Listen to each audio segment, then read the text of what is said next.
आइए करते हैं बात टॉपर्स के साथ सीरीज में। आज हमारे साथ जुड़े हुए हैं मोहित, सन ऑफ सुनील कुमार, जो दिनारपुर से बिलोंग करते हैं। आइए करते हैं कुछ बात मोहित के साथ। तो मोहित, कैसे हो आप? आई एम फाइन दीदी, आप बताओ। मैं भी अच्छी हूँ। तो मोहित, अपने फैमिली बैकग्राउंड के बारे में कुछ बताइए।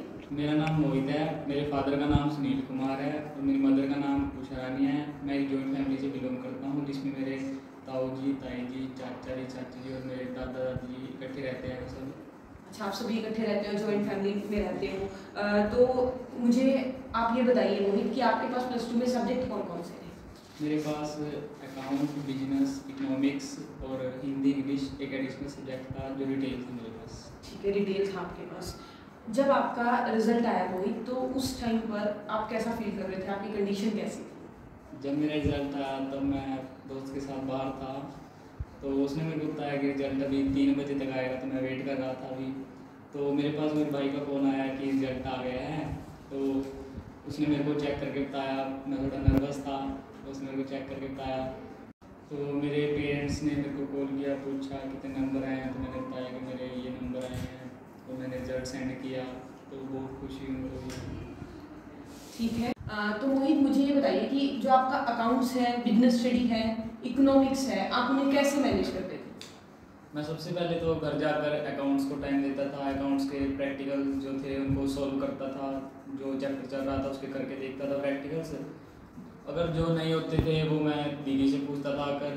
फिर मैं बिजनेस स्टडी का करता था, उसकी थ्योरी पढ़ता था, क्वेश्चन होते थे जो वो पढ़ता था, दीदी के नोट्स दिए थे उनसे पढ़ता था। फिर मैं इकोनॉमिक्स को टाइम देता था, इकोनॉमिक्स के करता था मैं। जैसे जो मैंने आपको बिजनेस स्टडी के नोट्स दिए थे, क्या वो आपके पेपर के अंदर हेल्पफुल रहे या नहीं रहे? वो दीदी बहुत हेल्पफुल रहे। वो जो दीदी ने नोट दिए थे उनसे ही हमने बहुत ज़्यादा किया था, तो वो बहुत ज़्यादा हेल्पफुल रहे थे हमारे लिए। ठीक है। तो आप मुझे ये बताएंगे कि आप अपनी इस सक्सेस का क्रेडिट किसे देना चाहेंगे? सबसे पहले तो मैं इस अपनी सक्सेस का क्रेडिट अपने मम्मी डैडी को देना चाहूँगा, जो मुझे करते थे भी बताते थे पढ़ ले। तो उसके बाद मैं दीदी को देना चाहूँगा, जो मुझे बताती थी, सो अकाउंट्स बिजनेस पढ़ाते थे, उससे मुझे थोड़ी हेल्प मिली है। और जब आप डीमोटिवेट होते थे मोहित, तो आप मोटिवेट कैसे होते थे फिर, या फिर आप डीमोटिवेट कभी हुए ही नहीं? जब हम डीमोटिवेट होते थे तो दीदी हमें मोटिवेट करती थी, हमें कुछ बताती थी कि कैसे मोटिवेशन के बारे में बताती थी दीदी हमें। और अगर आपको याद हो, जब मैं पढ़ाती थी, पढ़ाने से पहले मैं बोर्ड के ऊपर हमेशा एक मोटिवेशन लिखा करती थी, वो याद है तुम्हें? नहीं लिखती तो थी ना? लिखती तो। क्या उससे आपको कुछ हेल्प मिली या नहीं मिली? उसमें मोटिवेशन में बहुत हेल्प मिलती थी हमें, है ना? एक टाइम के लिए तो आप मोटिवेट होते होंगे ना? हाँ जी। ठीक है। और पढ़ना ज़्यादा पसंद करते थे या रात में? मैं ज़्यादातर रात में ही पढ़ना पसंद करता था। अगर मतलब ऐसे संडे की छुट्टी हो तो दिन में पढ़ते थे तो, पर रात में ज़्यादा बेटर फील होता है। रात को अच्छा लगता था, मतलब रात को जैसे शांति होती है तो शांति में आप पढ़ना ज़्यादा पसंद करते थे। ठीक है। आपका प्रैक्टिकल सब्जेक्ट में ज़्यादा इंटरेस्ट था मोहित, या फिर थ्योरेटिकल सब्जेक्ट में? मेरा प्रैक्टिकल में ही ज़्यादा था, थ्योरी वैसे याद नहीं होती ज़्यादा, तो प्रैक्टिकल में ही था। अच्छा, प्रैक्टिकल में ज़्यादा इंटरेस्ट है, थ्योरेटिकल पोर्शन आपको याद इजीली नहीं होता था। ठीक है। अच्छा, ये बताइए कि जो फ्यूचर जनरेशन है, आप उसे कैसे मोटिवेट करना चाहेंगे? आप कुछ बताना चाहेंगे कि उन्हें कैसे पढ़ना चाहिए, कैसे नहीं पढ़ना चाहिए? आप क्या कहना चाहेंगे इस बारे में? फ्यूचर की जनरेशन के बारे में थोड़ा वॉल्यूम हाई रखेंगे मोहित? फ्यूचर की जनरेशन के बारे में बताना चाहेंगे कि मतलब खेलना भी चाहिए, फन भी करना चाहिए और पढ़ना भी चाहिए।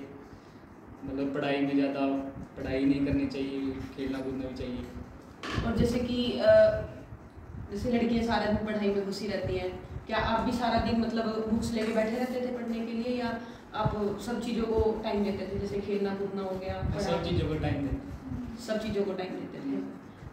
और मोहित, आप ये बताएंगे कि जैसे लड़कों के ऊपर बहुत सारी रिस्पॉन्सिबिलिटीज होती हैं, जैसे घर का, बाहर का काम करना, है ना? कुछ ना कुछ उन्हें काम दे ही दिया जाता है, तो आप उन सब चीज़ों को पढ़ाई के साथ कैसे मैनेज करते थे? वैसे तो मेरे घर के मुझे ज़्यादा काम के लिए कहते नहीं थे, पढ़ाई के लिए कहते थे। कोई वैसा कि मुझे घर के जो काम होते हैं उसके लिए ज़्यादा मेरे ऊपर प्रेशर नहीं डालते थे, क्योंकि वो मतलब वही बोलते थे कि पढ़ते, बस पढ़ाई के लिए करते थे, पढ़ाई के लिए कहते थे मुझे, ना कोई बाहर का काम था ना मुझे कोई वैसा काम नहीं होता, बस पढ़ाई ही थी। और वो भी आपसे पढ़ा नहीं जाता था, है ना? ऐसे ही होता है ना, जब हमें घर वाले कहते हैं कि पढ़ ले पढ़ ले पढ़ ले, लेकिन ज़्यादा ध्यान उसी में रहता है, मस्ती में, है ना? फिर वो घर वाले ज़बरदस्ती बिठाते होंगे पढ़ने के लिए, तभी आप बैठते होंगे, है ना? ऐसे ही होता होगा, ठीक है। अच्छा ये बताइए कि आप भगवान में बिलीव करते हो? तो आपको कभी कभी ऐसा नहीं लगता होगा कि भाई भगवान आपका साथ दे रहे हैं या नहीं दे रहे हैं, कुछ ऐसा? हाँ जी, लगता है भगवान का भी साथ था तो यही हम अपनी बात को समाप्त करते हैं, एंड करते हैं, सिर्फ इसी कोट के साथ, सक्सेस एक बार में नहीं मिलती लेकिन एक दिन ज़रूर मिलती है। ऐसे ही हमारे साथ बने रहिए और हमारे चैनल को ज़्यादा से ज़्यादा लाइक कीजिए, शेयर कीजिए और सब्सक्राइब करना मत भूलिए। फिर मिलेंगे